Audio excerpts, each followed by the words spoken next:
McDougal. And he is in for a Jets touchdown. That's over the middle in the air, picked off.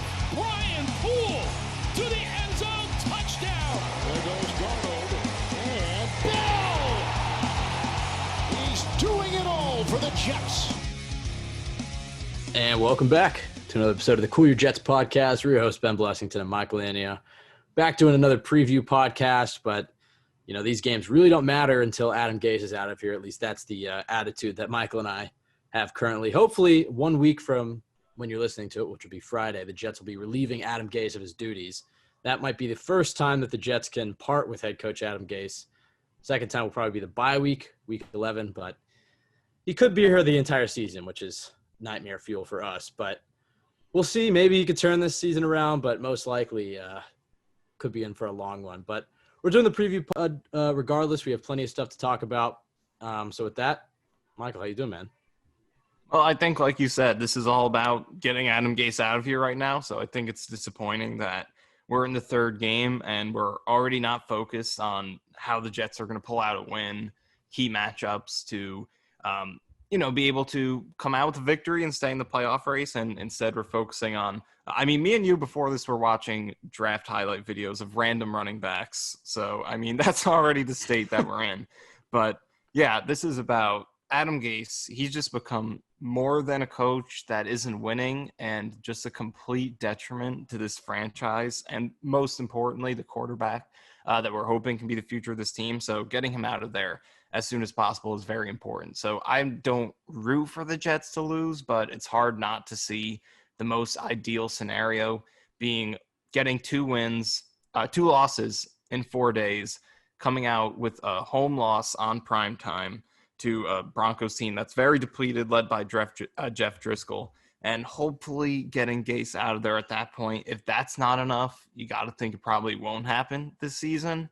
But at this point, it's hard not to root for that. And again, I'm not going to sit there watching the Jets game hoping everyone plays poorly, but getting Gase out, it would be a massive positive for the Jets to get something out of the season, especially with evaluating Sam Darnold. Yeah, it's gotten so bad that approximately 4 people attended the Fire Adam Gase protest outside of Florham Park yesterday. I think that's twice as many as were actually there. No, there was a second wave of 2 other people that came. So second wave. Yeah, we'll see if that grows at all throughout the season. But like you said, look, it's still early in the season. They are only 0-2. I don't even want to say the optimist in me because I don't really feel this way. But they win a game or 2, then they're back to 500. Then maybe you start cheering or start getting that hope up a little bit more. But just based off the first 2 weeks, this unit has been. Well, look, here's what the optimist should say: just get these losses. You're 0-4. Jim Bob Cooter comes in, and there's that 7th wild card. It could only be 8 wins that you need to get in there. 8-4 is doable with JBC, I think. Well, I don't know about that last part, but I definitely agree that the best case scenario for the Jets is that Adam Gase is gone and that Sam Darnold plays well. So we may need to sacrifice these next 2 games to get to a point where Adam Gase is out of here. Jim Bob Cooter, as you said, who's I think he's the running backs coach, can take over as the play caller. Hopefully opens things up a little bit for Darnold. They would get Mims, Perriman, Bell, Vincent Smith back. And then hopefully they could go on a bit of a run. Maybe not even wins and losses. And I don't think playoffs is really, like you were probably just about to say, I think. Exactly, but, I don't think wins and losses, playoffs really matter. It's really ridiculous to talk about that with a team that has not scored a touchdown in the first half yet. But it's just most importantly about evaluating Sam Darnold and just this entire roster, finding out who your pieces are going forward. And the way Gase is coaching this team, it's hard to do that with just his decision-making as a play caller is so ridiculous and off base. It makes no sense. And it's hard to figure out what you have. So getting him out is pretty important, I think. Yeah, currently they're averaging 15 points a game through 2 games. And as you said, half of those points are on the last drive. Exactly. They've been down 21-3 in back-to-back games. But, let's go back a little bit to San Francisco before we look towards Indianapolis. Now you've had a chance. Both you and I have watched the All-22. I know everybody thinks they can break down film these days, but I feel like here at Jets X Factor, I feel like, Michael, you do a good job of seeing things you like and putting them on your Twitter and finding out some different things. And honestly, I mean, defensively, there were some bright spots when it came to Quentin Williams. When you do see the All-22, you see things like that Quentin Williams, I think it was his second sack, should have been a wide open touchdown for San Francisco because they had a receiver just break down the field completely wide open. So you see things like that. Michael, after watching the All-22, what were some of the things that jumped out to you? Some positives and some negatives. Well, Quentin Williams, like you said, this was the best game of his career. And even though he got the statistical credit for it, 2 sacks, and they're the first legitimate sacks he's had, because last year he had 2 unblocked sacks, a half sack. That was a cleanup sack. So had the 2 sacks, 3 tackles for loss against the run, 5. So that's 5 stops in the backfield. Only player to do that in a game this season. So he got the credit, but the key thing is he's not going to get 2 sacks every week or 3 tackles for loss because nobody does that. But as long as he's creating pressure consistently, and hopefully he does finish with your 8 to 10 sacks that your star defensive tackles get. The key thing is just consistently creating pressure, causing problems. There was a play where he had a really good rep, drew a double team from the center, and that created space for John Franklin Myers to get a hit. Stuff like that doesn't show up is really important too. And he had that in this game. So he was dominant. They need that consistently.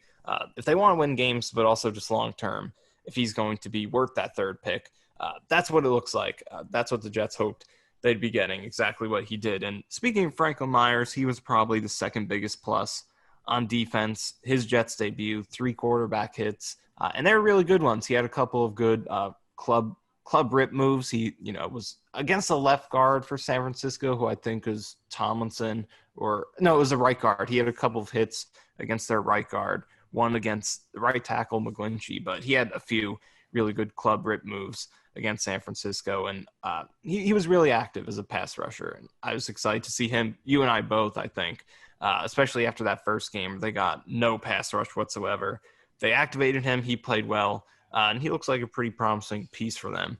Jordan Jenkins played pretty good. He had a sack that wasn't a legitimate sack, but it was a good disciplined play. He was active against the run, made a good play underneath in the passing game, so he was solid. But defensively, the biggest thing is Quentin Williams, I think.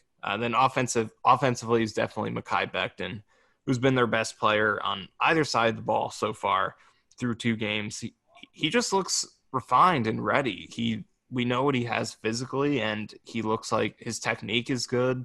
He's balanced. His feet are really smooth and quick. He's accurately landing his punches. He's not overreaching. He just looks really pro ready. He's brought everything to the table that we hoped he would at some point, but here in his 2nd game, I think he's definitely come into his own a lot quicker than we hoped. And there's still more growing for him to do. He can be the best left tackle in the league with those tools, and he's not there yet, but he's playing at a really high level right now in both phases. So that's been extremely good, positive for them. Yeah, and I think when you look at this game, this San Francisco game, and look, we talk about it, I think it is a little bit depressing to think about wanting the Jets to lose. And I agree. I don't think I'm going to cheer on Sunday for the Jets to lose. I'm going to watch it like any other Jets game and cheer for them to win, because either they're going to get a win, hopefully it's a fun win, not just some sloppy win, but hopefully they get a win and I could be excited about that, or they get a loss and it's another week closer to Gase being fired. And I think this San Francisco game is a pretty good map of a good performance and a loss for this Jets team. I think Darnold had his moments. Quinnen played really well. Mekhi Becton had another great game. And when you think about Mekhi Becton, I was watching his, I think he just had a press conference this week, and I was watching him, and he looks in fantastic shape. And I know that's what people have been saying since August, but that was one of his biggest concerns coming out, as he was just because he's so large. There were concerns about managing his weight. And when you look at him in those press conferences where he doesn't have pads on or whatever, I mean, he clearly devoted himself to not only learning the playbook, but putting himself in fantastic shape. And I think it's clearly showing, like you said, it's a little depressing, but also exciting that our first round rookie is our best player on either side of the ball. Clearly a good start for Joe Douglas's draft class. But as I was saying, I mean, even if the Jets get blown out in these next 2 games, which I don't think they will, I think they actually do have a fairly good shot to win on Thursday. But after me and you both predicted wins against the Niners, I think I'm going to cool it on the winning predictions. 26-21. Close enough. You know, I guarantee that now the Jets are gonna beat the Colts 26-21. But you know, I think that's the way that the best case scenario objectively can be is that they have a few guys who flash, like John Franklin Myers coming out of virtually nowhere, even though me and you have been banging the table for him to play. Still look embarrassing. But going back to the San Francisco game plan, I do think in the first half that people are criticizing Gase, and he obviously deserves it, but people are criticizing Gase for the underneath game plan, the conservative move the ball.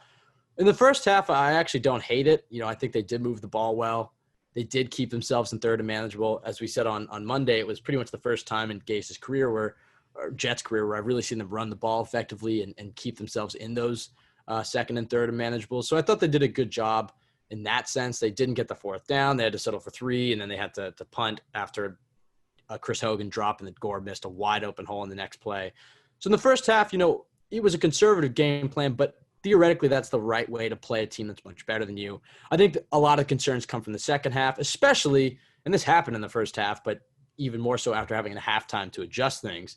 When Nick Bosa and Solomon Thomas go down and their corners are already banged up, I mean, that's when you probably want to open things up a lot more, especially when you're down 21-3. And I think that's the big criticism, is he really didn't move off of his game plan, which is something we've been saying since last year. And anybody who's followed Gase from his time in Miami, since they've been saying that since 2016 for him, is that he comes in with a good game plan a lot of the times, but teams adjust. It's an adjustment league. You have to be able to counterpunch in this league, and teams make their adjustments, and he just fails to do it. When you look at the best teams in the league, like New England, they will have games where they get down early. I mean, they might be down 14-0 in a game, but you can never count New England out because they're the best team in the league, or at least under Brady and Belichick, they were the best team in the league at making those adjustments at halftime or in between quarters, in between drives, changing what they were doing, attacking what the other team was doing, and then they would have these roaring comebacks and win the game. For the Jets, especially under Adam Gase, if they're down, they're not winning that game. I mean, I don't think we've seen a single comeback. I don't have any stats to back that up, but I don't think we've seen a single comeback under Adam Gase because he clearly, a meaningful comeback, I guess I should say, cannot adjust. And that's just probably one of the, if not the biggest key to being a successful coach in this league, is adjusting. And again, we saw it in San Francisco. I thought he came out with a solid game plan. I thought it clearly worked in the first half, despite the fact that they only had 3 points. The defense played terrible. They, caught a bad break in that first half on some of those drives, but they moved the ball. The criticisms come from the second half, and then the lack of game management. Yeah, you're 100% right. And the first half wasn't that bad. They only got 3 drives in the first half. It was a really slower paced game. San Francisco held the ball a long time. They had an almost 9-minute drive. The Jets had a couple of long drives, so they only got the ball 3 times. And they went 6 plays, 13 plays, and 11 plays on those 3 drives. So not that bad, but it's just the adjusting, like you said, and we've been talking, it was one of the concerns when they first hired him. It was the concern after last season, and it still is now. He's not adjusting his lack of adjustments. It's, the biggest issue really with him the entire time. If, everyone has a game plan, but you got to adjust to things that happen once the game starts. Their elite pass rusher goes down. They already don't have their elite cornerback, and another starting pass rusher goes down. You don't have to be as conservative as you thought you did.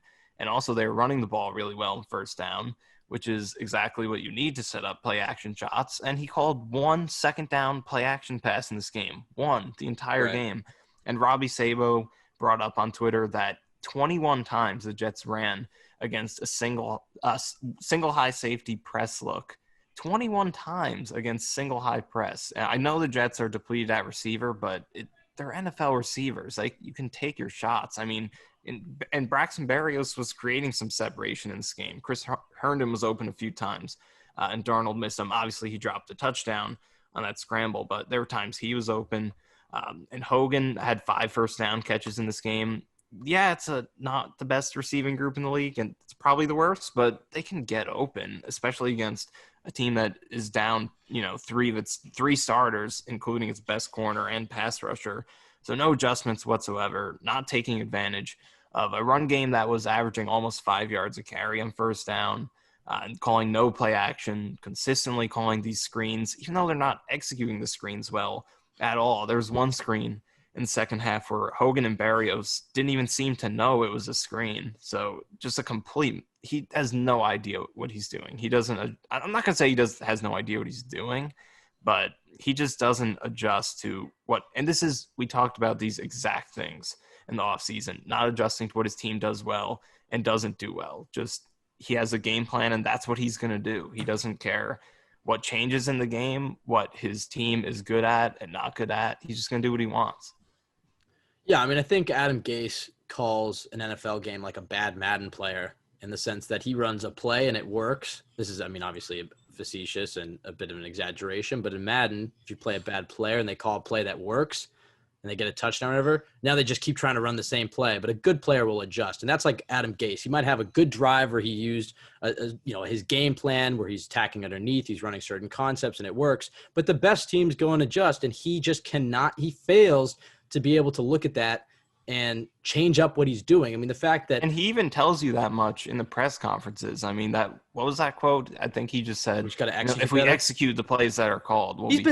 He's been saying that since he was hired. I mean, it's ridiculous. And in the fact that all of the routes are short and outside. I mean, look at the success that Josh Allen and the Bills, and Michael, you were talking to me about this before the podcast, but if you look at the success that Brian Daboll has had with Buffalo, a ton of crossing routes, a lot of stuff over the middle. They make things easy on Josh Allen. And you saw in the Cowboys game last year, all the success that Sam Darnold had on crossing routes last year.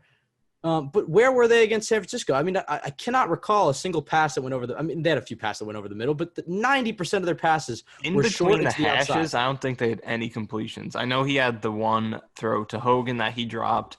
There was the one play action pass they did call, I think was also either Hogan or Malone, but that one was close to the middle, but right in the middle of the field, stuff over the middle, there was none of it. Slants and over routes, crossing routes. I don't think one. It's amazing to me that knows he's coaching for his life. I mean, despite the fact that the owner says he's a brilliant mind, I mean, he has to know that this is it for him. And it's amazing to me that he looks at this uber talented quarterback that he has in Sam Darnold, who plays infinitely better on the run. I mean, it's pretty much undeniable that for some reason, whether it's the fact that he's just not thinking, that his mechanics are better, I don't know what it is, but when Sam Darnold is moving, he's a hell of a lot more accurate, he's a lot more decisive, he's a better quarterback. And the fact that there was one designed rollout to Herndon for 5 yards, and that was it, and they didn't run any other rollouts, all this stuff is going, as we just talked about, going to the sidelines. There's nothing over the middle to make it easier for a guy in Darnold who has all the physical tools and obviously is a great leader, but has struggled a little bit in reading defenses. Make things easier for him. Simplify it for him. He's not Peyton Manning. He doesn't have to be. You can be a good quarterback in this league and not be Peyton Manning. Look at Ryan Tannehill. Look what Arthur Smith has done for Ryan Tannehill in Tennessee. He's simplified things, and Ryan Tannehill's thrown for 4 touchdowns. I mean, make things simpler for Darnold. Do what he does well. Play to his strengths and adjust. I mean, you're right. I mean, it's the two adjusting to what your team does. I guess that's more conforming to what your team does, and adjusting in game to when defenses make adjustments. And look, I mean, Gase would probably look at us and say, you don't know what you're talking about. I am making blah, blah, blah, whatever.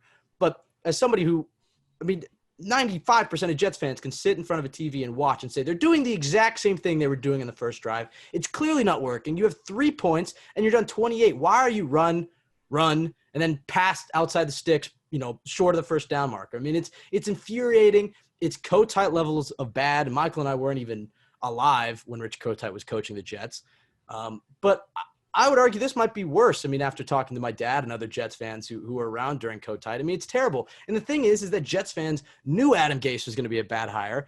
Everybody was against it. When Ian Rappaport released that tweet that the Jets are hiring Adam Gase, I mean, my heart sank. My dad was so upset when I told him. He was like, no, how the hell did they hire this guy who completely ruined Miami? The one saving grace is he brought in Joe Douglas, I guess, that he doesn't control the roster. But from a coaching perspective, he should have taken a year off. He should have examined himself, and then he should have gone back and been an offensive coordinator.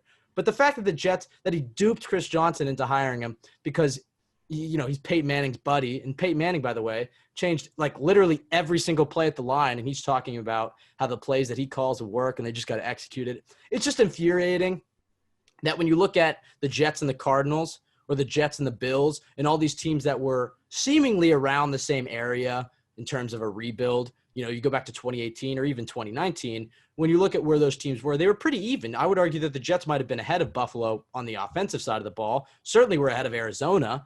But look where those teams are now. Both those teams are going to make playoff runs this year, and the Jets might be picking number 1. And it's infuriating. I mean, that Adam Gase is still on this team, and no, he should not last another week. he should be fired after the Broncos game if they fall to 0-4. And he really should have been fired after the last game, but we know it's, how the league works. You can't, they can't actually see what's going on because, they're in the same building. You hired this guy, you got to stick by it. Even though, like you said, we all knew from the very beginning, there wasn't really a light at the end of the tunnel here. And I did look at some positives in the beginning. I was pushing the Gase positivity. I supported it. I gave Gase passes for his quarterback having mono, terrible O-line play. Right. I was fairly lenient on Gase last year. I was like, okay, let's see what he can do. Like, Darnold has another year into the system. But no, it's just more of the same. It's infuriating. Yeah. And you brought up Rich Kotite. I actually do have a stat that kind of connects Gase to that Jets team. The Jets, this is now the second straight season they've started 0-2 and had over 150 penalty yards over those 2 games. They had not done that since 1995, the 3-13 year with Kotite. So back-to-back years of something they haven't done in 25 years since their worst head coach ever.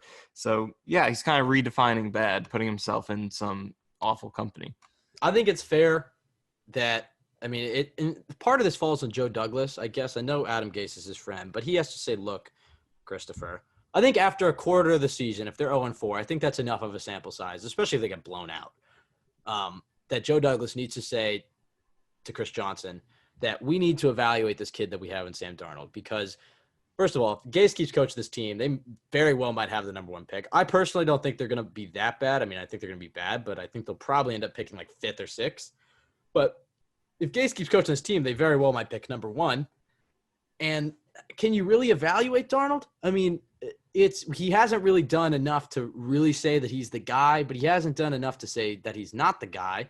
He's, shown some great flashes, but has struggled with some of the consistency parts. And it's like, if the Jets have the number 1 pick, it's kind of hard not to take the once-in-a-generation quarterback prospect, even though if that's kind of unfair to Darnold, and I still think Darnold's going to be a good quarterback in this league, you kind of are boxed into, okay, you could potentially trade down and try to build around Darnold, but if you're wrong, you've really screwed yourself. So if the Jets are the number 1 pick, I would say it's probably a 95% chance that Joe Douglas is taking Trevor Lawrence. So Joe Douglas needs to go to Chris Johnson and say, look, unless he absolutely loves Trevor Lawrence and doesn't love Sam Darnold, he should say, look, we need to fire Gase. We need to give at least – it's not completely fair to Darnold because he still won't have a great roster, but he'll get 12 games with a different play caller. It'll still be the same playbook. Jim Bob Cooter would theoretically work in more of his plays as the season went on, but at least it's just a different play caller, a different game planner. Just show us Darnold under somebody else. So maybe we can get a better evaluation because if over those 12 games, Darnold doesn't have to go 8-4 like you were saying, but if the Jets go 6-6 or 5-7 and Darnold has a really good last 3 quarters of the season, then I think it's fair to say, okay, he is the guy. It depends how well Bob Cooter does, but theoretically you'd probably hire a different head coach, probably a different offensive coordinator, unless those two really, really hit it off. But yeah, I think the best case scenario for the Jets is to fire Gase. And look, I know we're saying this and watch the Jets come out and blow the doors off the Colts and the Broncos, but I would still say objectively that it feels like kind of 2018 with Bowles in the sense that we had the similar feeling where we felt that Bowles wasn't a good coach, that the Jets probably weren't going to win anything under him, and we were cheering for Darnold to play well, but the Jets would still be bad, so the Jets could fire Bowles, and we're in that situation, but even an even worse situation because he's the offensive guy. He's the guy who controls Darnold. Michael, I texted you this, and I've seen this topic on Jets Twitter a little bit, and it's a bit unfair because Jeremy Bates was not a good offensive coordinator. But the last 4 games of 2018, you really did see sizable progressions in Sam Darnold. He looked a lot better. He went toe-to-toe with Aaron Rodgers, toe-to-toe with Deshaun Watson. Jets got blown up by the Patriots, but he had some great throws in that game. Those last 4 games of 2018 from Jeremy Bates were a lot better. He opened up the playbook a lot more. It was less run, pass. Would the Jets be better off with Todd Bowles and Jeremy Bates than they are with Adam Gase? I'm not saying that keeping Todd Bowles is the right move. Obviously, the Jets should have fired him. We just talked about he was a bad coach. But just looking about it, when you look at the numbers, and you might have them more readily available than I do, but I know that the Jets were not nearly as bad as they were this year and last year under Adam Gase. So is it fair to say that although it would have been a bad move, the Jets would have been better off keeping Todd Bowles and Jeremy Bates than hiring Adam Gase?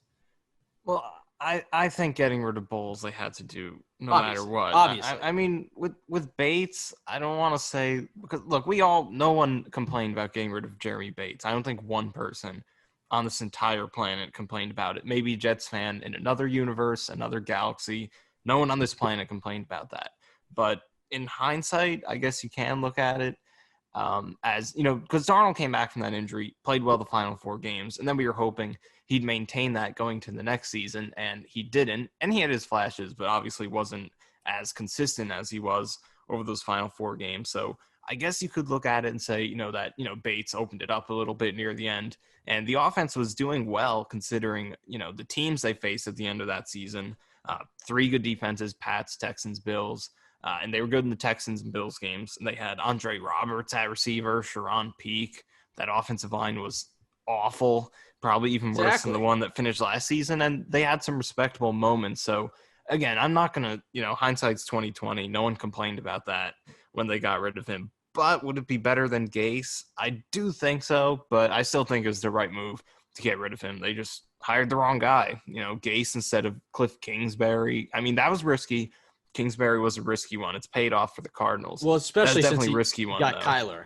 Right, and he made his move and got his quarterback. That was a risky one, but still, Gase was just the worst option. And so I think Bates would definitely be better than Gase for sure, but would that be the best option? No, I don't think so. I think they just went with the wrong guy to replace him. Definitely not. And I think that I don't blame the Johnsons for bringing him back for this year. I blame him a lot more for hiring him in the first place, because I do think it's legitimate to say, look, we have a young quarterback. You can't just keep giving him new offensive coordinators. You have to give him some sort of stability, because even if this guy isn't the long-term answer at offensive coordinator, head coach, at least you give your quarterback a time to have an offseason where he's not learning a playbook. Yeah, where he I do agree with that. You're right. I think, hiring him is wrong. Okay, that's completely inexcusable, terrible decision. Makes no sense. But after last season, I mean, if Sam Darnold's the most important part of your franchise, and I think it made sense to bring him back and just try and get that continuity. And Darnold did have a good second half to build off of, but the trigger of the season has to be quick. There's not really – their Jets are not supposed to be competing for the number 1 pick. They're not a Super Bowl team, but they're not a team – they're a team that, should be competing for a wild card spot. You don't even expect them to win a playoff game, but they should not be competing for the number 1 pick. The trigger should be quick. In any other situation, Adam Gase probably deserved to be fired after 2019 if that wasn't his first year. And look, they rode the whole 6-2 finish thing, but let's not forget they were 1-7, and a lot of those wins in the second half were because of Greg Williams' defense. Yeah. But because it's like, okay, it's this young quarterback, he needs to learn the system, blah blah blah, whatever, which I agree with.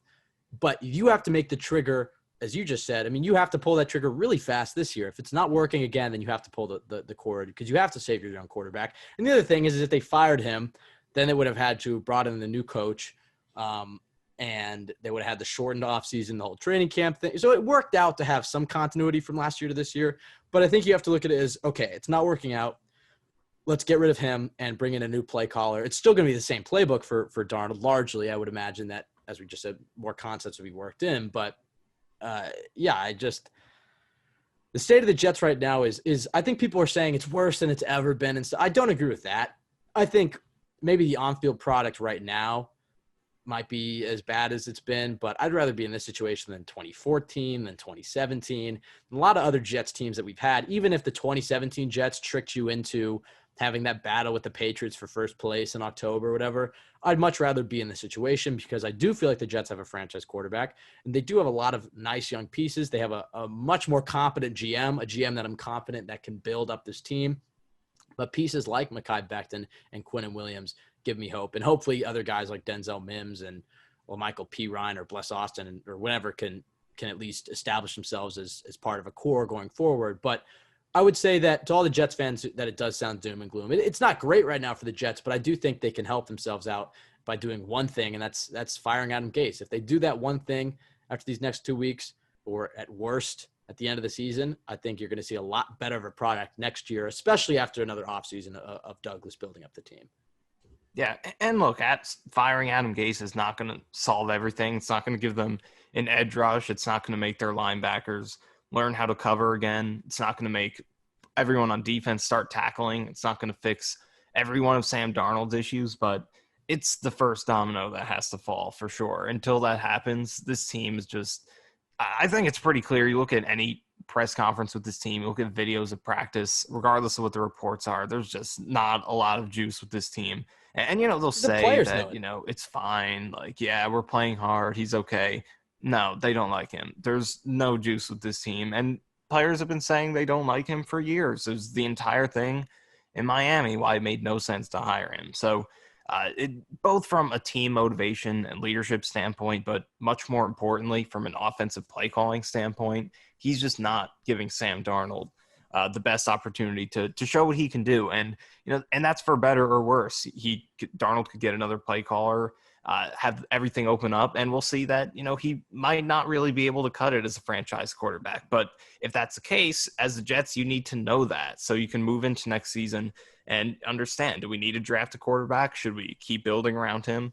You need to learn these things. And with the game plan that Gase had against a team that was missing most of its best players on defense, they're not going to be able to get that answer. And you're also not going to be able to learn that much else about the team with all these players just not really feeling motivated to play for this guy. So it's the first domino that has to fall. Won't fix everything, but once that happens, then you could kind of start evaluating the team a little bit more. Yeah, I mean, the big reason to fire Gase is to be able to fairly evaluate Darnold. And I think it'll be a few more weeks on this podcast before we have any other discussions about Darnold. But I still believe that he's the guy. I'm still confident in him, and I think that San Francisco game is pretty much the perfect recipe for these next two games, where he has flashes, where he has an amazing throw like he had to Barrios for the touchdown, but overall, Adam Gase is clearly holding him back. In this game, Darnold played good, because he executed what he was asked to do. He threw the ball really well. There were some things that he could have done better under pressure, checking the ball down quicker, not locking onto the first read. And those are things he needs to get better at, independent of who the coach is. But ultimately, that was a game where he played good, threw the ball well, but didn't produce that much because Adam Gase was not calling the game correctly. So if you can get a couple more of those where you can feel good about Darnold, but not score a lot of points so you can get this awful coach out of there, I think you could feel pretty good about that. So let's move on.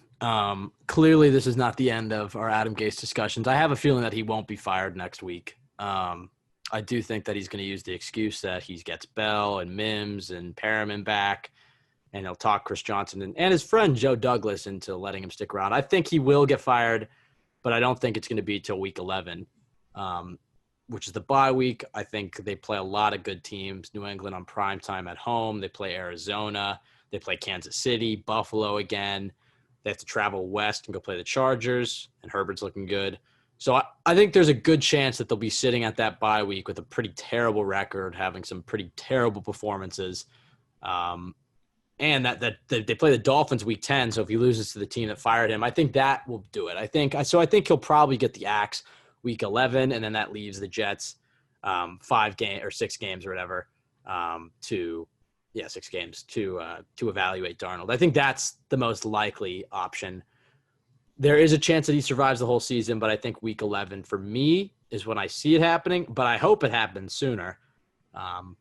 But as we said, I mean, we're still going to be cheering for the Jets to win on Sundays. It's just it's hard because we're already in the situation where in the back of our minds, we know like best thing for this team is probably for Gase to get out of here. But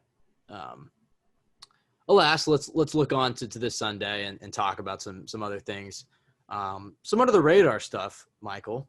Let's just start with the topic that hasn't really been talked about at all. I mean, I guess the Gase injury topic has been talked about a lot, but George Fant suffered a concussion this week in practice, and so Chuma Edoga should get the start at right tackle. And this is, for me, I mean, one of the most interesting things I'm going to be watching in this game. As we talked about right now, I want to say we're in evaluation mode because I will still be cheering for the Jets to win, but I'll be watching Chuma Edoga because, look, he was the third-round draft pick in 2018.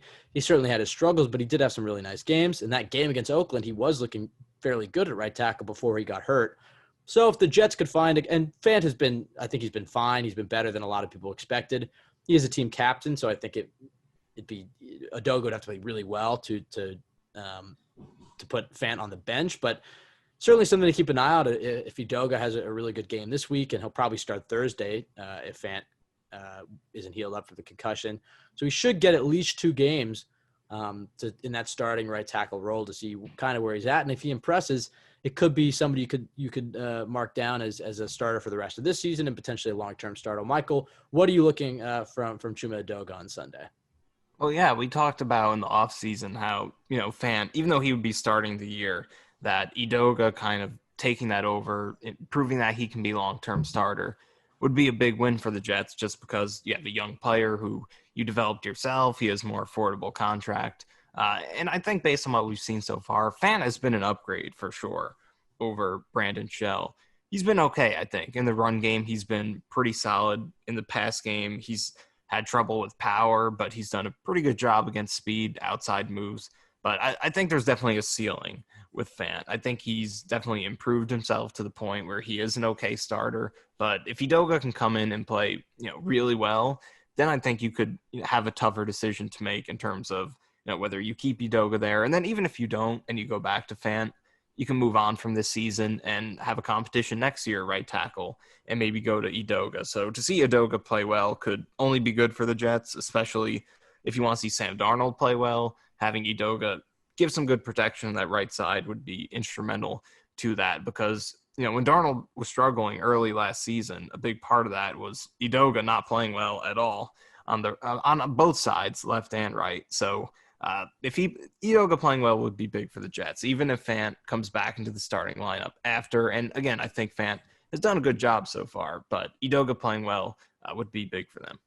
Yeah, it's kind of a bummer with Fant because of that contract. I mean, that's a starter contract. So if he comes back next year, it's got to be because he's played really well this season, which, I still think he can. I think, like you said, there's probably more of a ceiling on him. I think this is clearly the best season through 2 games that George Fant has had in the NFL. But he is a little bit older. He's making $10 million a year for 3 years. So unless he really impresses and it's like, okay, well, this guy is going to be our starter for the next year or 2, he's probably not getting brought back. But it's kind of a bummer because I think he's a really good swing backup tackle. Clearly, he's a good presence in the locker room as he was voted a captain. And like you said, he's proven that he can be a solid starter. So it's kind of a bummer that the Jets don't have him on a cheaper contract because then they could bring him back and then potentially draft another tackle, or Udoka comes up and Fant could still be in the locker room, still provide that depth. But alas, like you said, I think Udoka clearly struggled at times last year, but I did think it got better as the season went on. He will have Justin Houston on Sunday. I think that's a matchup to watch. Houston is an NFL vet and somebody who... And like you said, I think his first few games, he really struggled. But the last few games he played, especially that one against the Raiders where he got hurt, he looked pretty good. He was definitely improving a little bit. And it was a hard start for him. He's a 3rd-round pick, had to switch between both sides. Guys were getting injured. So, but he did show some progress. And like you said, Justin Houston is going to be a tough challenge. He'll probably mostly go against Becton. I think he's rushed off the right side. So against the left tackle on 79% of his rushes this season. So mostly Becton, which will be another challenge for him. We thought we were going to see him go against Bosa. Didn't get a whole game of that, but he did look good when Bosa was out there. Becton was good against him. So Becton against Houston will be something to watch. And then Udoka on the other side. You'll probably see a little bit of Houston, a little bit of Danico Autry. So a few different guys. The Colts have some decent players on their front, but if Udoka can play well, it would be nice for the Jets just to have another option. Yeah, and DeForest Buckner's another guy to watch on that line. He's going to face the Jets interior, as you've mentioned in your Twitter. Greg Van Roten has been the worst of the Jets offensive linemen. It seems like Connor McGovern's going to be out with a hamstring, so it should be Josh Andrews starting. So the Jets are going to be down 2 starters. So I would imagine DeForest Buckner to really be attacking Josh Andrews, attack his typical matchup in Greg Van Roten. And he's an athletic defensive lineman. They're going to use him in stunts and probably bring him towards Chuma Udoka and try to exploit him as well. So obviously the big key for this game is going to be keeping Sam Darnold upright. Mekhi Becton, as you said, has been the best player on either side of the ball. We're going to need another good performance from him. But the other 4 guys, specifically Andrews, Van Roten, and Udoka, have their task in front of them, it's got to be to keep Sam Darnold upright and open up those rush lanes.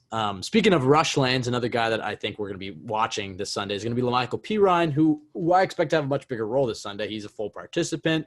He played a little bit last week, but he was just working his way back from an ankle injury. He impressed in training camp, and Gase has kind of hinted at the fact that Gore is going to get a little bit fewer carries just to not, grind out his knees in the first half. So expect to see a good dose of LaMichael Pirine. Michael, what are your thoughts on Pirine? I mean, what is the best case scenario for him? And I know you talked about we were looking at rookie running backs or to draft next year.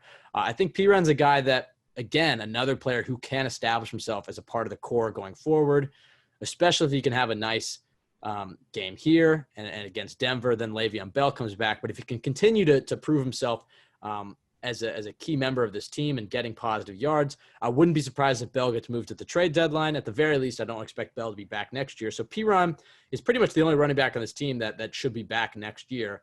So obviously a huge opportunity for him to establish himself as a rookie. Yeah, I agree. I definitely think that I think going to Pirine for a pretty good load of the running back snaps in this game is something they should do while Le'Veon Bell's out. Take this opportunity to get to look at Pirine. And I honestly just don't think Frank Gore is very good anymore. I know he did have a few good runs, but overall, I think this line is blocking pretty well, and he's leaving some yards out there. He's averaging only 3.2 yards a carry this season, which is the same as what Bell had last season behind a much worse line. And according to NFL Next Gen Stats has this pretty cool stat where they compare yards per rush attempt versus what they should be expected to get based on the amount of space that's available, just the positioning of everyone on the field. And in that stat, Gore is in the bottom 10 out of 40 qualified running backs. So I don't think he's been too good. He hits the hole pretty hard, but I think there's been room for him to do more than that. If he could just make one more cut, burst upfield, pick up some more yards, but he's just been going straight downhill. And obviously the run game has been effective on first down. The Jets are second in the league in the percentage of their runs on first down that have gone for 5+ yards with 54%. So, he's taking advantage in that way, but I think there is potential for this run game to be doing a lot more. So hopefully they can give Pirine some opportunities. I don't know if I expect them to give him every snap and just take Gore out of the lineup, although I would prefer to do that, but this is Adam Gase we're talking about.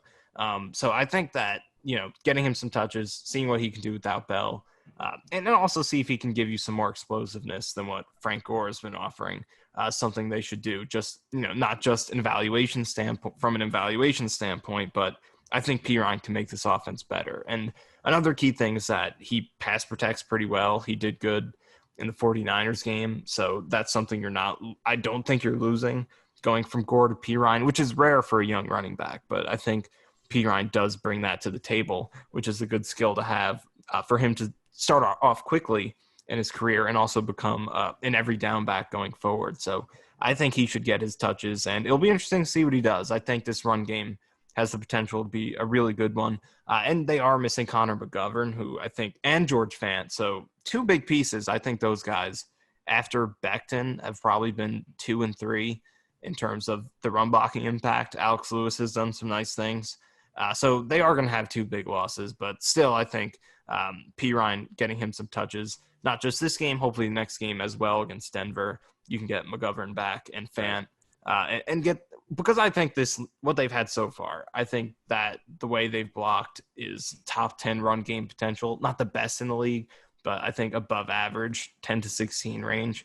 But with Frank Gore, the numbers have looked a little bit worse than that. Although on first down, they have been pretty good. And Adam Gase has been running at the wrong times much of the time against unfavorable situations. So especially when he's been going run on first, second down, it's just too predictable and easy to stop. So part of it's on him. But I do like this offensive line in the run game, even though they'll be missing a couple of key guys this week. So hopefully Pirine can get some touches, show us what he's got. I think it's a tough matchup for the Jets for sure. Indianapolis is the number one defense in yards allowed. They're fifth in rushing yards allowed, and especially with two offensive linemen out, I think it's a tough matchup for P. Ryan. I think last week the offensive line did a really good job of opening up holes for Gore. Gore definitely missed a few holes when you look back at that all 22. He missed a few that were just like wide open. But he's clearly a veteran, and he always got positive yards. And Gore did do a good job of setting up the Jets in second and third manageable.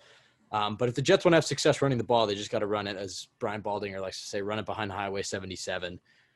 But looking at the rest of the Jets offense, they're going to be missing three receivers. So they're down their starting running back, their starting center, their starting right tackle, and three receivers. So expect to see a lot more of Josh Malone, a lot more, hopefully, Lawrence Cager. Michael, how do you feel like this receiving unit matches up against Indianapolis' secondary? And how much does all these injuries hurt Sam Darnold? Obviously, Adam Gase is going to use it as an excuse for himself, but Sam Darnold really being put in a position to fail on Sunday. Yeah, this isn't a horrendous matchup with all those injuries. You have no McGovern against DeForest Buckner, one of the best interior rushers in the league. You have no George Fant and Justin Houston. Again, Houston mostly goes on the right side, so Becton could dominate him because he's the best player I've ever seen. But still, you're missing two offensive linemen. You've pretty much all of your starting receivers out, or at least the ones you plan to have at the beginning of the season. Actually.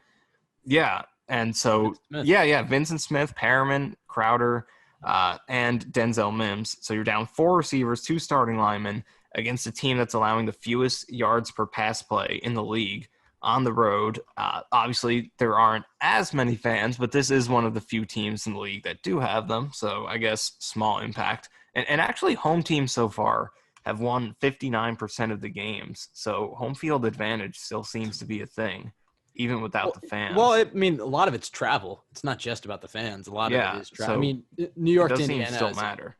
Yeah, it's not a crazy trip to Indiana, but you still have to travel. It is an away game. But yeah, you have all these injuries. You couldn't score. And San Francisco and Buffalo have really good defenses, but San Francisco is missing a lot of people. Buffalo went out and gave up 28 points to the Dolphins. San Francisco was not good against Arizona week one when they did have all their players, and the Jets couldn't do anything against them. Now they're going on the road against a team that has been pretty locked down on defense so far. They are number one in yards. They're only 11th in scoring per drive, but the pass defense has been really good. Fewest yards per play against the pass, only 4.6. So all those injuries against that, it's going to be rough for Sam Darnold, but he's just got to handle his role. Separation might not be there. There could be a lot of pressure coming up the middle, especially, but, get rid of the ball. Don't make dumb mistakes. And when the pressure does come, try to hang tight and deliver the best throw you can, even if you have to take a hit. So it's going to be very hard for him to produce or even put up 10 points in this game, although they'll probably get their garbage time touchdown to make Gase look good. But in terms of actually producing enough to win the game, it's going to be really hard. But you can always evaluate players independent of that. So like this last game, for example, Darnold he had less yards per attempt against the Niners than he did against the Bills, even though he's clearly substantially better. So the stats don't always tell you everything about how well they play. So Darnold's probably going to put up bad numbers in this game, but you just got to look at what he's doing, make sure he's making the right decisions, taking good care of the ball, and handling the pressure pretty well, dumping the ball off when it needs to be dumped off. So he's not going to put up numbers in this game, I don't think. It's very unlikely, but just got to look at what he's doing independent of the stuff around it. Yeah, this has disaster written all over it. And, of course, now that we've had all this negative, how the Jets need to fire Adam Gase and lose these next two games, of course, now the Jets are going to go out and win. 26-21. Yeah, of course, the Jets are going to go out and win these next two games and be at 2-2, and we'll be right back. We'll be like, hold on a second. There's a path to this wild card. I think we were a little quick to get on Gase. There are all those injuries. It's early in the season, and it feels a little, I don't want to say hypocritical, but a little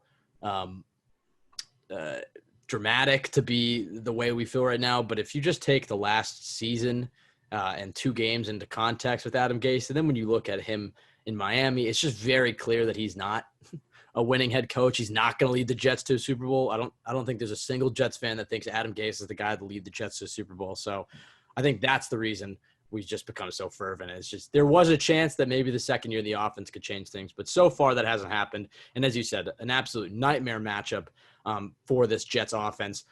But the one member of this Jets offense that was supposed to have a massive season, we know Gase loves him. He's called him a unicorn, and it could be one of the bigger indictments of Gase last week was Chris Herndon in his limited role. Some of it falls on Herndon. He did drop a touchdown that Sam Darnold threw an absolute strike on. But Michael, I mean, what are you looking for Chris Herndon in this game? I mean, as you just said, we're going to be missing our top 4 receivers. This is clearly a very good pass defense. But Herndon does have an opportunity to be the get the lion's share of touches or targets, I guess I should say, from Sam Darnold. What are you looking to see from Chris Herndon this Sunday? What are you expecting, and how can Adam Gase utilize him better than he did last Sunday? Well, I think one key thing is he's got to be used down the field more. Like Robbie Sabo brought up this one point. There are looks the Jets are getting that they're running against when they could, easily be putting someone on the outside and taking a shot. Again, they're depleted at receiver, but Chris Herndon is a borderline receiver talent in terms of his build and the things he can do. And you can put him on the outside and the safety will follow him out there. And that's a matchup you can win. And they did take one shot near the end of the Niners game and they got a pass interference for it. But overall, Herndon, his average depth of target this season, only 5.7 yards. That's 23rd out of 35 tight ends. In 2018, it was almost double that, 10.6 yards. That was 5th highest at tight end. So he was making a lot of plays down the field in 2018. This year, he's been a check down option, and that's not what he is. He is a talented route runner. He can do things down the field, and we know what he can do as a contested catch guy. And look, he's got to do better when the ball comes his way. He had a fumble against the Bills and obviously dropped a really good throw from Darnold in the game against the Niners, but he did get himself open on that throw. It was a look at that improvisational connection they had. In 2018, Herndon did a really good job of adjusting his route to get open on that play, even though he didn't catch it. So we need to see more of that, getting Darnold on the move, trying to get these guys, call some play action rollouts. And I know I'm saying this stuff. Gase isn't going to do any of it. But once Jim Bob Cooter takes over, it's some advice for him. But, I think just getting him down the field more is key. Put him on the outside and see if he can win on a 9 route. Give him some deep overs. Let him run a post route. He was pretty good with post routes. I think a couple of those in 2018. Deep corner routes, that's something he scored a couple touchdowns on. Haven't seen any of that this year. So get him down the field. He can make some plays. But I will say that Darnold did miss him a couple times in the Niners game. There was one slant that Herndon won. He's wide open. Darnold misfired under pressure. There was a check down where Darnold was late to get it to him. Could have got a few more yards. So Darnold has missed him a little bit underneath, but he should be down the field, especially with how lacking they are at receiver. Yeah, it seems, and it just goes back to what we've just been talking about, how Gase is too tied to his game plan. And it seems like at a certain point, it's like, yeah, okay, if you're looking at last week, and it applies to this Sunday as well, you're down all these receivers, you're down these offensive linemen, you're playing the best passing defense. And I understand Adam Gase's game plan is probably going to be very similar to his game plan against San Francisco, and honestly, which is a very similar game plan against Buffalo. 3 similar game plans, different situations, but I imagine it's going to be running the football and throwing underneath. If you listen to our preview podcast to Buffalo and San Francisco, you can hear why it was a similar game plan. I imagine it's going to be the same thing, but like you said, at a certain point, it makes sense that that you're not the better team, that to win, you got to control the clock and win ugly. But at a certain point, when you get down 14-0, when you get down 21-3, you just got to start airing it out. I mean, you just got to let Sam Darnold lose. He might not have all the talent, but you saw part of those Jeremy Bates last four weeks of 2018. Part of the reason Darnold looks so much better is because they just opened up the playbook. I mean, despite having Andre Roberts and Sharon Peake at receiver and starting Brandon Shell and Jonathan Harrison and whoever else, Dakota Dozier on that offensive line, they recognized, hey, we're not as good of a team as Houston or as Green Bay or as New England or Buffalo or whatever, but they just started airing out the ball and we saw good results because Darnold is a gunslinger.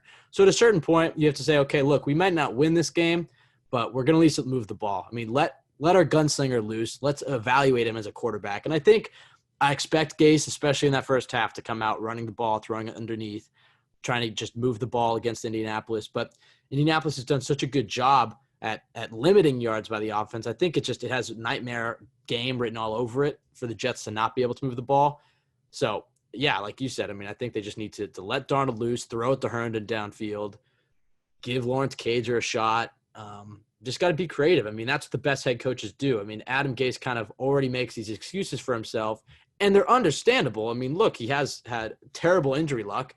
It can't be luck if it follows him around everywhere. But, I mean, look, injuries are pretty random, and they've hit everybody this season. But at a certain point, you just have to say, fuck it. I mean, just throw the ball downfield. I mean, let your gunslinger loose. I mean, you're turning him into Ryan Tannehill in Miami, I guess, Miami version of Ryan Tannehill, who, I mean, I forget what his yards per attempt was before that last drive, but it was awful. I mean, he only had like 80 yards or 50 yards or something in the first half. I mean, he really just needs to let him loose and just to let him throw downfield. And you saw the Jets have had 2 great drives, albeit garbage time touchdowns against Buffalo and against San Francisco, but those were both 2 minutes left in the game. We're not winning this. And they just started throwing the ball down the field and they moved the ball. And look, the defense is playing a little bit off coverage. It's not the same. I understand that, but you saw the results when you just let Darnold throw it downfield. And I understand that goes against probably the smart game plan. That's not what they're going to do in the first quarter. But as the game goes on, if things aren't working, or if Indianapolis adjusts to your game plan, they got to let Sam Darnold loose. When we look at this defense, then we'll do a few more things and get out of here. Just quickly on the defense, because this is a better matchup for the Jets. I mean, Indianapolis has been moving the ball offensively. They're averaging nearly 400 yards of total offense. They're ranked 11th, and in scoring, they're only 18th. But this defense under Greg Williams has certainly struggled more than they have last year. Michael, what are you looking for? Obviously, Avery Williamson not playing over Alec Ogletree is certainly one of the biggest mysteries of Sunday. Hopefully, Avery Williamson gets more run. It could be because he was coming back from injury. It's the Pierre Desir revenge game, I guess. See if Quentin Williams can follow up from Sunday. Just kind of what are the things that you were watching for on Sunday against 82-year-old Phillip Rivers? Well, I think the biggest thing is, as you said, the biggest takeaways from that first game were you had 3 franchise players play well. The 49ers game, Darnold, Becton, and Quentin Williams. So Quentin Williams playing well is pretty big. And I think the most important thing for us as we observe him is to not focus only on sacks, because he's not going to get 2 sacks every game. So even if he doesn't get any sacks, if he's creating pressure, living in the backfield, and making plays against the run, that's what's most important. Sacks will come sometimes, and if he's playing well, he should get his share over the course of the season, but they're not going to come every single game. And this is a good challenge for him. Quentin Nelson, Ryan Kelly inside, Glowinski at right guard. They have a really good offensive line from left to right. The Colts do, probably the best in the league. So going to be a really good challenge for Quentin. He played well against the 49ers, especially against their left guard, Tomlinson. So now he's going up against the best left guard in the league. So good challenge for him. And again, just make sure you focus on more than just what he does with sacks, because just look at the sacks that he got. Say that Garoppolo, Mullins throw the ball away, but Quentin does the exact same thing to get there. Are we talking about him the same way right now? Probably not, because we forget about those plays, but even though he would be doing the same thing. So it's more important to just look at the pressure he's creating, whether he's getting into the backfield. If he gets sacks, great, but just about consistent pressure. So good challenge for him against a very good Colts offensive line. Yeah, I mean, I think this is a better matchup, obviously, than the Jets' offense. If the Jets have any chance of winning this game, it's got to be their defense has got to certainly play much better than they have against Buffalo and San Francisco, especially in the first half, because I really felt like in the first half against San Francisco, that's what lost the Jets that game. I mean, that terrible roughing the passer penalty, not being able to slow down Jordan Reed, obviously the massive runs. And like you said, Indianapolis has a great offensive line. Jonathan Taylor's been playing really well as well. So, yeah, I mean, if this game is going to be close, the defense has got to play a lot more like the 2019 version of Greg Williams' unit instead of the 2020 unit, because unless Sam Darnold and Adam Gase just go off, I mean, this offense is going to struggle to move the ball. They may be able to, and hopefully, and should be able to get some touchdown drives, but for the most part, you might be seeing a lot of 3-and-outs, the Jets struggling to move the football, so it's got to be in that defense to keep them in this game. We'll start with the easy one, Michael, because it's the most obvious version, but how do the Colts win this game? Take us through it. Well, I mean, I think from a Colts perspective is just not messing up, not making special teams mistakes, turning the ball over. Um, uh, the Colts are substantially better than this Jets team, especially as banged up as they are. So it's tough to imagine the Colts losing in any way other than making major game-changing mistakes on special teams, defensive touchdowns, things like that. So the Jets are really overmatched in this game. So they're probably going to win. It's probably going to be 26-21 because we're talking about it as such an obvious loss. But look, they're I think 11-point favorites, and they deserve to be. The Jets are really overmatched in this game. It's tough to imagine them winning.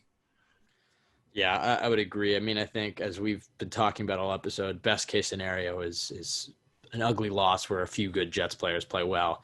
But how do the Jets steal the upset? I mean, look, I'll be happy to see the Jets win on Sunday. I understand there are other consequences that might go against it. But look, they are 0-2. It's early in the season.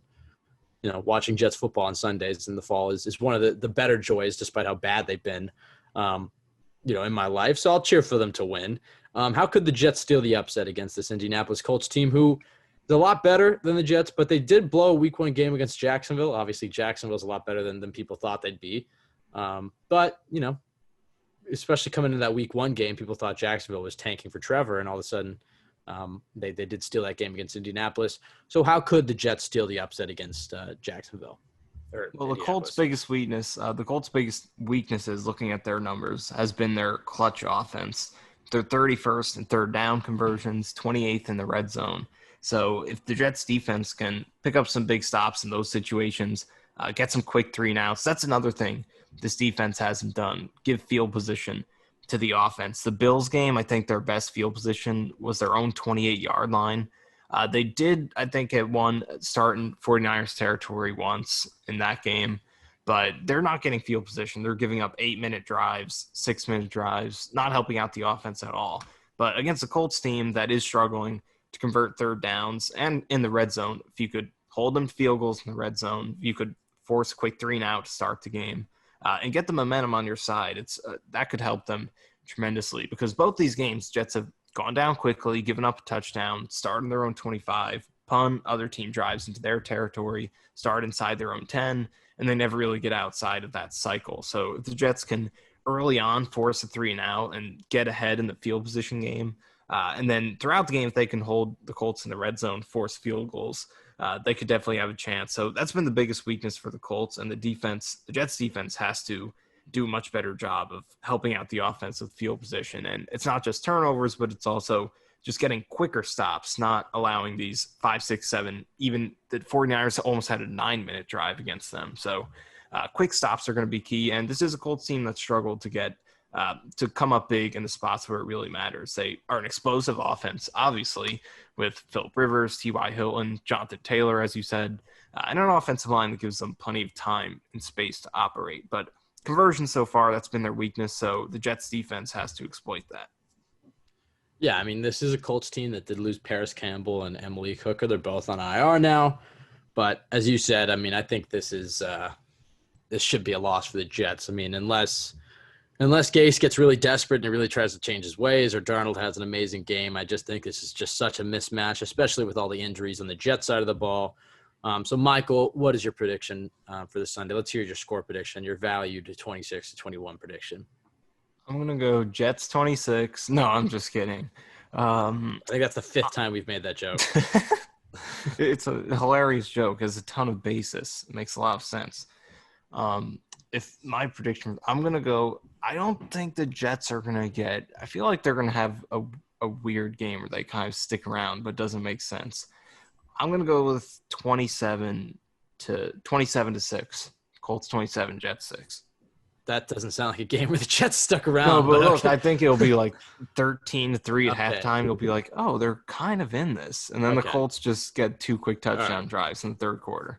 I see it. Okay, yeah. I'll go. Yeah, I think the Colts win this one fairly easily. I'll go 27-10. I agree with you. I think the Jets are going to be down 2 possessions for the majority of this game. So they're kind of in it, but they're not really. I think that'll be it. I don't think they're going to be down 21-3 at half. I think the Jets may get an opening drive touchdown, but I think they might struggle outside of that. Just displaying more of Adam Gase's flaws. But that'll do it for us. Tweet us your score predictions, comment below in the YouTube video. Just let us know what you think. Especially, this was more of an Adam Gase protest than I guess the one that actually happened. Same amount of people at this one as the real one. There's the same amount of people at this Fire Adam Gase protest, but it's probably more of a Fire Adam Gase protest than this was a game preview. We did get into a little bit, but let us know in the comments. Clearly, every single video we post now is a lot of Fire Adam Gase, so just keep it up. As I said, that'll do it for us. You can follow us at CYJPod on Twitter. You can follow Michael at Michael_Nania. You can follow myself, Ben W. Blessington. Find us iTunes, Spotify, JetsXFactor.com, the best place to go for Jets content. Michael, Joe Blewett, Robbie Sabo, myself, Sam Krinick, all have great stuff coming out this week. So keep an eye out for that. And as I said at the beginning of the podcast, hopefully 1 week from today, assuming you're listening to this Friday morning, the Jets will be relieving Adam Gase of his duty after an 0-4 start. That's the hope, I guess. I think that's the best case scenario for the Jets. And then we can cheer for Jets wins again. That's kind of the way I feel. But after all this negativity, watch the Jets go out and win on Sunday. So that'll do it for us, everybody. Stay safe, stay healthy, and don't let the Jets ruin your life. Arnold takes the snap, looks left under pressure, bullets one over the middle, and he's got Crowder at the 10, cuts it back, at the 5, goal line! Sam Darnold did it again! Jones has a taken away by Bradley McDougal. And he is in for a Jets touchdown! That's over the middle in the air, picked off. Brian Poole to the end zone, touchdown. There goes Darnold, and Bell! He's doing it all for the Jets.